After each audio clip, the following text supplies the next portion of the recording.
The Holy Gospel according to Matthew, the 16th chapter. From that time on, after Peter confessed that Jesus was the Messiah, Jesus began to show his disciples that he must go to Jerusalem and undergo great suffering at the hands of the elders and chief priests and scribes and be killed, and on the third day be raised. And Peter took him aside and began to rebuke him, saying, "God forbid it, Lord. This must never happen to you." But he turned and said to Peter, "Get behind me, Satan. You are a stumbling block to me, for you are setting your mind not on divine things, but on human things." And Jesus told his disciples, "If any want to become my followers, let them deny themselves and take up their cross and follow me. For those who want to save their life will lose it.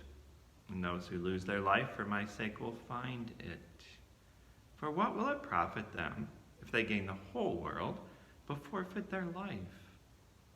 Or what will they give in return for their life? For the Son of Man is come with his angels in the glory of his Father, and then he will repay everyone for what has been done. Truly, I tell you, there are some standing here who will not taste death before they see the Son of Man coming in his kingdom." This is the gospel of the Lord. Jesus certainly was complicated in his relationship.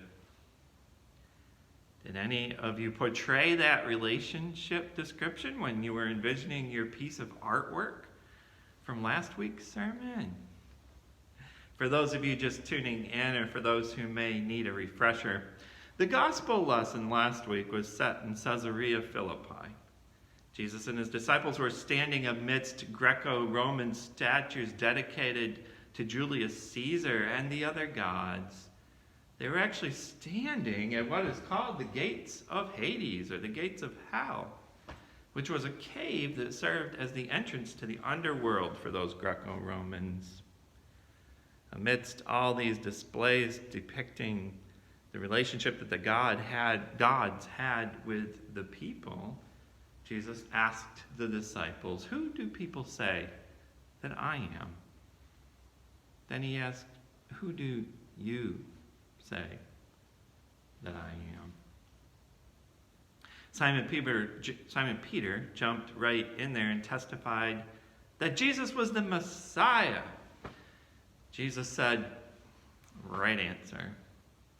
And that very truth that Peter confessed, that Jesus is the chief cornerstone to our faith, the author and finisher of our faith, that Jesus is the Messiah, is what the church is built upon. I had asked the listeners last week to envision a statue or artwork that showed that relationship between God and them.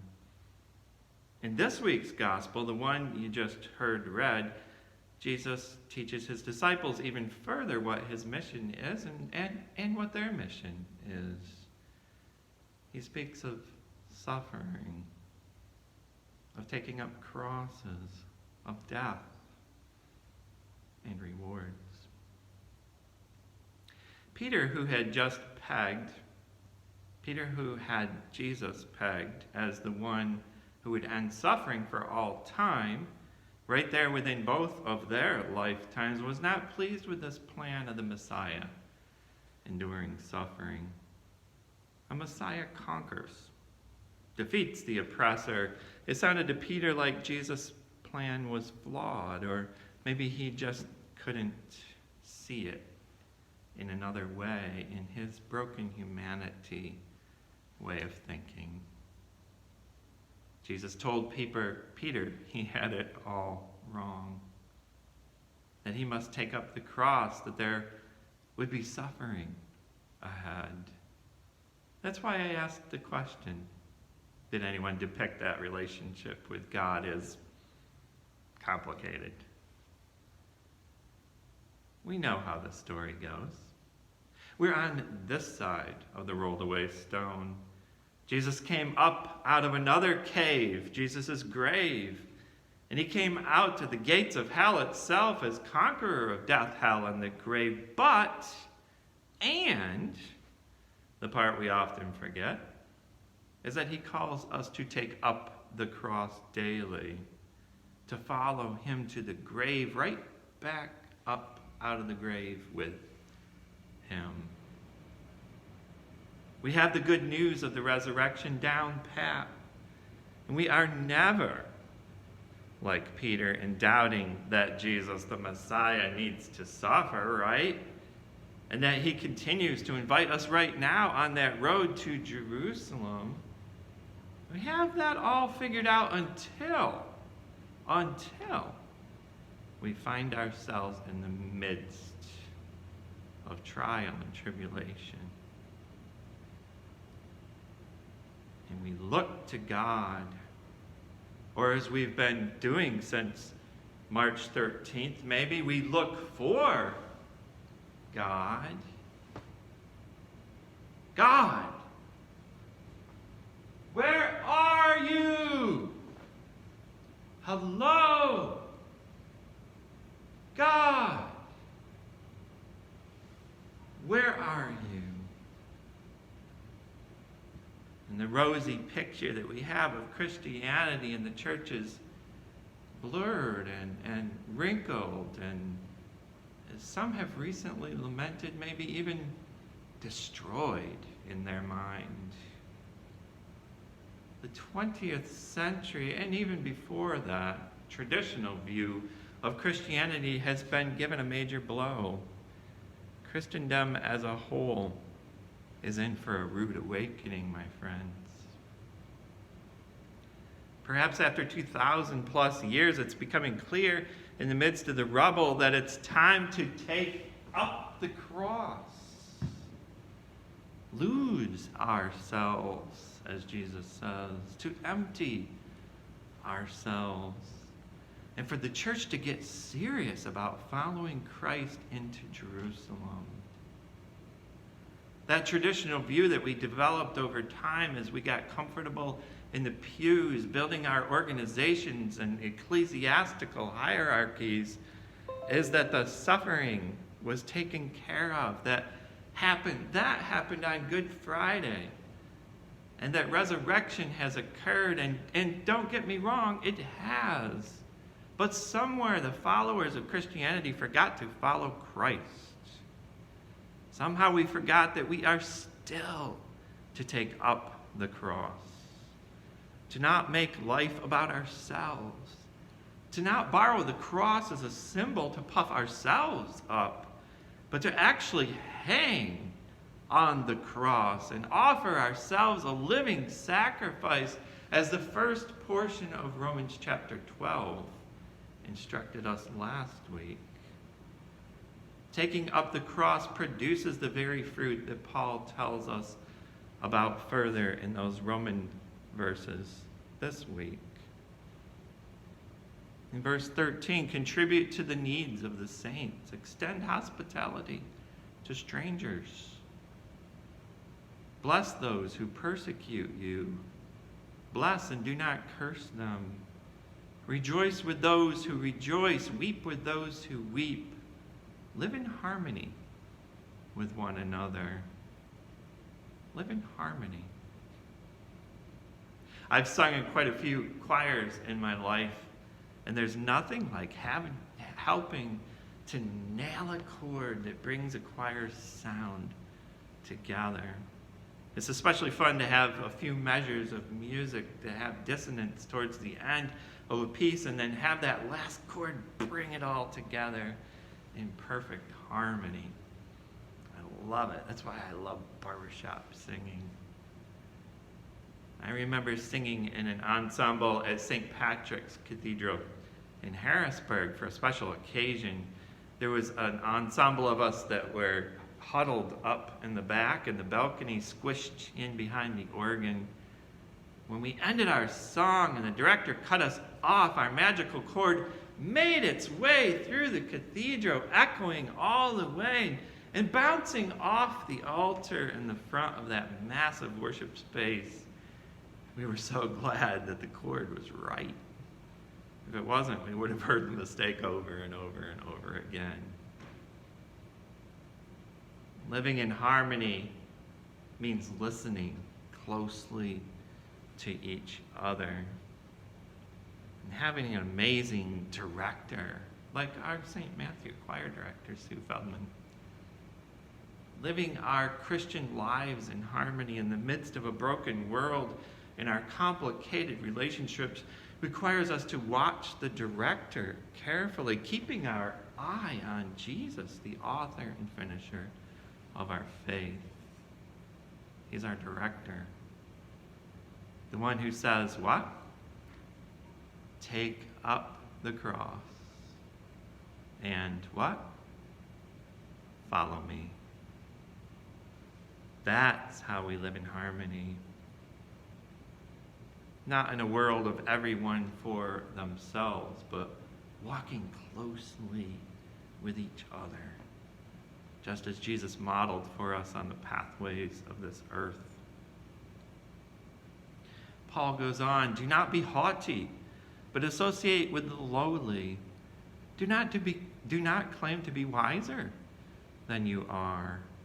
Do not repay anyone evil for evil, but take thought for what is noble in the sight of all. If it is possible, so far as it depends upon you, live peaceably with all. Beloved, never avenge yourselves, but leave room for the wrath of God. For it is written, vengeance is mine, I will repay, says the Lord. No, if your enemies are hungry, feed them. If they're thirsty, give them something to drink. Do not be overcome by evil, but overcome evil with good. In our journey to Jerusalem, we are to walk with others, helping them along the way, inviting others to follow Jesus as well. The journey's complicated. So Jesus, the complicated one that I said earlier, he is the Messiah. 100% God, 100% human. At the same time, the Word made flesh, and he came to live with us in this complex world. In the midst of the complexity of the human condition that we had fallen and moved away from needing God, in the very midst of the complexity of human relationships, God's goodness, God's faithfulness, God's righteousness rubbed against that human sinful condition. I like to think of this as one of those meteors that comes entering the Earth's atmosphere. At times there are plenty of fireworks as God's creation is abused by God's creation, and the good news of Jesus Christ rubs against that abuse. Taking up the cross is what we are called to do as Jesus' disciples. Called to get into what civil rights leader John Lewis used to call good trouble. When we take up the cross, it can get complicated. But Jesus promises us that he is with us every step of the way. I will never leave you or forsake you. My God, why have you forsaken me? Jesus took care of that forsakenness, that divide, that sealed tomb. He took that upon himself for us. And he walks with us to Jerusalem, to the cross, into the grave, and right back out of that grave, and commands us to walk with others right along that same pathway. For the Son of Man has come with his angels in the glory of his Father, and then he will repay everyone for what he has done. Truly I tell you, there are some standing here who will not taste death before they see the Son of Man coming in his kingdom. That walk, that life, our vocation is complicated. But we have blessed hope in the risen Christ as we take up our crosses and follow him. We have blessed hope in the risen Christ as we journey with others on the way to the cross, helping to bear their burdens as well. At last, Christ will bring us to that final chord where there will be shalom, the sounds of God's peace. Until that moment, God brings us foretastes of that feast to come. Those moments when the meteor breaks through. In those moments, there will be plenty of fire and fireworks in that friction. But in those moments, in taking up the cross and giving of ourselves, we can live in harmony, directed by God. We can contribute to the needs of the saints and extend hospitality to strangers. We can get in good trouble by proclaiming the good news. I have to admit that I thought twice about using the word fire because of the recent violence that has overtaken our cities and occurred in the nation. We've seen plenty of fire. I don't condone burning down buildings and looting property, and I don't call for that type of action.